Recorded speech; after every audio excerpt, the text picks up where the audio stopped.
tani waa taariikh soo jireen ah, waa taariikh xasuus gal ah, waa taariikh u dhaxaysa koox ka dhisan Ingiriiska iyo macallimiinta ka soo jeeda waddanka Talyaaniga. Muxuu yahay xiriir ka dhaxeeya macallimiinta Talyaaniga iyo kooxda Blueska? Carlo Ancelotti markii ugu horeysay yimid Chelsea qabrana muusan ogeyn wax laga filan karo.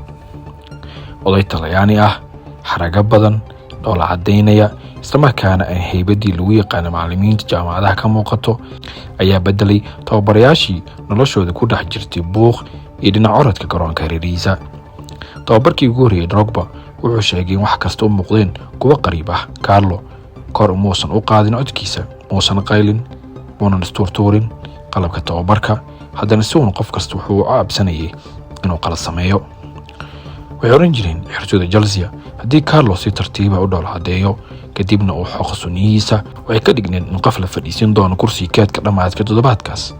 Maalin maalmaha ka mid ah, macallin Ancelotti xeeladaha ciyaarta tactics-ka ku sharxay af Ingiriis, luqad iyo laxan culus oo Talyaani ah.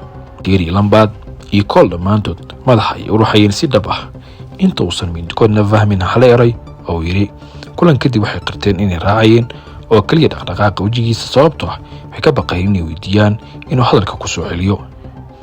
laakiin deganaantaas waxay isu bedeshay wax khatar ah. Chelsea waxay bilowdeen inay u ciyaarto sidii mashiin si fiican loo qaabeeyay, si habsami leh oo awood badan. Markii uu dhammaaday xilciyaareedka 2019, Stamford Bridge wuxuu noqday masrax dabaaldeg. Carlona intuu dhoola cadeeyay isagoo gacantiisa Drogba oo si tartiib ah u yiri, taariikh ayaan sameynay ee sameeyeen ragaasi, taariikh ayaan sameynay wiilashiidiyo. Chelsea waxay isku guuleystay double ama 2 koob Premier League FA Cup. taa waxay ahayd cutub ka mid ah sheekada jacayl ee u dhaxaysa Chelsea iyo Talyaaniga. Gianluca Vialli wuxuu ahaa hormuud ciyaaryahan tababar ahaan kaasoo leh shaarbo waaweyn iyo shakhsiyad xooggan. Wuxuu Chelsea u qaaday Cup Winners' Cup 1998 iyo UEFA Super Cup iyo League Cup. ninka kale waa Claudio Ranieri. Ranieri muusan qaadin koob, laakiin wuxuu dhisay aasaaska kooxda. isaga la'aantii laga yaabay inaysan jirin Chelsea xilli ciyaareedkii ugu horeeyay uu ku hogaamiyay Bielka. Di Matteo tababar ku meel gaar ah oo noqday haliyay champion iyo FA Cup 2012 iyo ku hogaamiyay Blue, waxaana si gaar ah lagu xasuustaa habeenkii ugu weynaa taariikhda Chelsea Allianz Arena. Antonio Conte wuxuu ahaa dab ka dhex shidnaa garoonka, wuxuuna Chelsea kula guuleystay Bielka 2016-17 FA Cup. Sarri wuxuu la yimid Chelsea aamusnaan, madax adeeg leh, waana si fiican loo fahmin. wuxuuna ku guuleystay Europa League 19 guul 4-1 ka gaarin Arsenal.